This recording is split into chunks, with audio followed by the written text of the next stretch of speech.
South ఇండియాలోనే అతి తక్కువ ధరలకి రత్నాలనందించే ఏకైక సంస్థ 6JVR.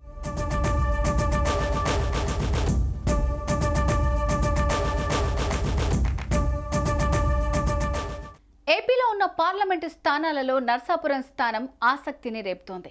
ఇక్కడ కూటమి నుండి బరిలో దిగి గెలవటానికి రఘురామకృష్ణంరాజు గత 4 ఏళ్లుగా ఎంతో కసిగా ఎదురు చూస్తున్నారు. RRRకు బీజేపీ పెద్దలతో కూడా సత్సంబంధాలు ఉండడంతో ఆయన ఇక్కడ మరోసారి బరిలో నిలవబోతున్నారని అంతా అనుకున్నారు. అయితే బీజేపీ పెద్దలు అనూహ్య నిర్ణయం తీసుకున్నట్టు చెప్తున్నారు. నర్సాపురంలో రెబల్ స్టార్ క్రేజ్ ని వాడుకోవాలని భావిస్తుందట బీజేపీ. ప్రభాస్ పెద్దమ్మను గాని ఆయన సోదరుని గాని నర్సాపురం బరిలో దింపాలని వ్యూహాలు సిద్ధం చేస్తుందట కమలం పార్టీ.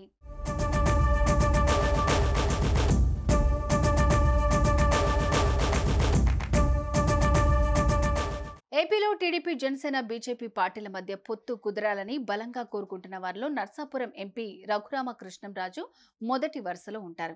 మొదటి నుంచి ఆయన ఎన్నికలకు ఈ 3 పార్టీలు కలిసే వెళ్తాయని చెప్తూ వచ్చారు. ఆయన అన్నట్టుగానే ఏపీలో 3 పార్టీలు ఎన్నికల ముందు ఏకతాటిపైకి వచ్చాయి. టీడీపీ, జనసేన మధ్య టికెట్ల వ్యవహారంపై ఇప్పటికే ఓ క్లారిటీ రాగా ఇప్పుడు బీజేపీతో పొత్తు కుదరడంతో సీట్ల సర్దుబాటులో కొన్ని మార్పులు కనిపిస్తున్నాయి. దీనికి సంబంధించి ఇప్పటికే 3 పార్టీల మధ్య భేటీ కూడా మొదలైంది. బీజేపీ పొత్తులో చేరటంతో జనసేన ఓ సీటు త్యాగం చేయాల్సిన పరిస్థితి కనిపిస్తోంది. అయితే అనూహ్యంగా బీజేపీతో పొత్తు కుదరడంతో సీట్ల సర్దుబాటు విషయంలో అనేక మార్పులు చేర్పులు చోటు చేసుకుంటున్నాయి. ఈ రోజు బీజేపీ అభ్యర్థుల జాబితా దాదాపు ఫైనల్ కాబోతోంది. ఈ మేరకు 3 పార్టీలు నేతలు సమన్వయ సమావేశాన్ని ఏర్పాటు చేసుకున్నారు. దీంట్లో బీజేపీకి కేటాయించబోయే సీట్లు, అభ్యర్థుల పేర్లు దాదాపు ఫైనల్ అయ్యే అవకాశం కనిపిస్తోంది.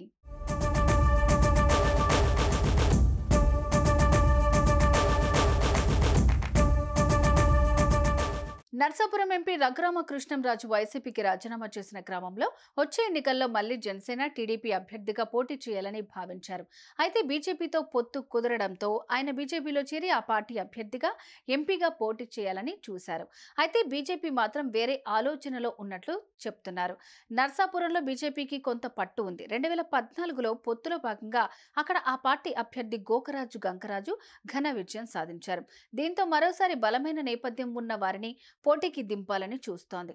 దీనిలో భాగంగానే మాజీ బీజేపీ ఎంపీ, సినీ నటుడు కృష్ణంరాజు భార్య శ్యామలాదేవిని పోటీలో నిలబెట్టాలని ఆ పార్టీ భావిస్తుందట.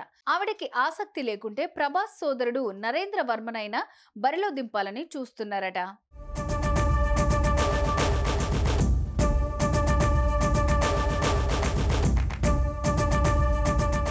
ఇప్పటికే ఈ విషయంలో బీజేపీ వారితో సంప్రదింపులు చేసినట్టు సమాచారం. ప్రభాస్ కు ఉన్న సినీ ఇమేజ్ ను ఉపయోగించుకోవాలని చూస్తోంది బీజేపీ. అందుకే ఈ టికెట్ ప్రభాస్ కుటుంబానికి కేటాయించాలని చూస్తోందని అంటున్నారు.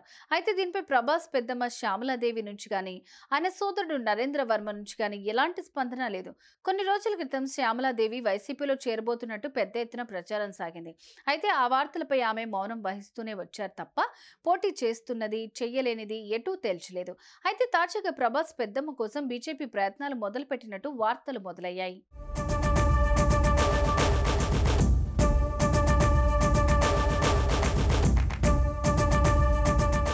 ఈ వార్తల నేపథ్యంలో నర్సాపురం టికెట్ పై గంపెడు ఆశలు పెట్టుకున్న రఘురామకృష్ణంరాజు పరిస్థితి ఏంటనే చర్చ మొదలైంది. కాగా బీజేపీకి 6 సీట్లు ఇవ్వడానికి చంద్రబాబు, పవన్ అంగీకరించారు. ఆ సీట్ల సర్దుబాటు సమయంలోనూ చంద్రబాబు నాయుడు, పవన్ కళ్యాణ్ నర్సాపురం లోక్సభ సీటుపై స్పష్టంగా బీజేపీతో మాట్లాడినట్టు చెప్తున్నారు.